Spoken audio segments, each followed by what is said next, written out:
So Eugene actually asked the question is that, is insurance necessary? Is it compulsory? Let me ask you, do you know what is risk? Risk is something you don't see. Risk is something that you've gone through everything, you prepare for everything, but you miss out. Let's think about COVID-19. Is anybody expecting it? Let's think about the 9/11. 1929 until 1939, the Great Depression. And recently, 2008, the Great Recession. By subprime mortgages and mortgage backup securities. The majority see that coming? No. And what happened to us? We suffered. During that time, before that thing happens, right? Before all the thing I mentioned just now happens, signs are coming up. But the majority did not notice. We are not prepared for that, and we suffered from that. And it is funny that some of the people, they don't even aware that they actually suffered from it from the financial point of view. So risk is what you don't see. And yes, insurance is one of the financial tools. But if you ask me, is insurance necessary? No, insurance is not necessary. It's your choice. If you fulfill these 3 criteria, I would say that you can choose not to have the insurance.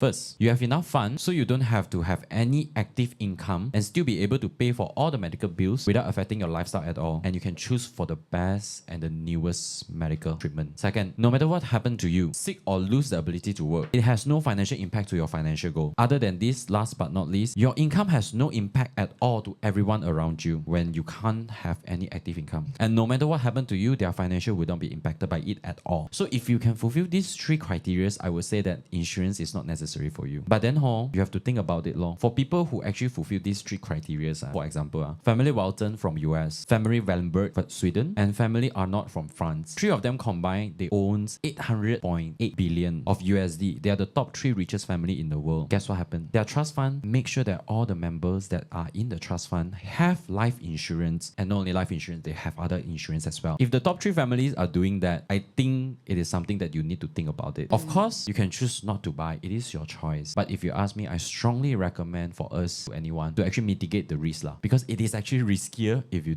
ignore it.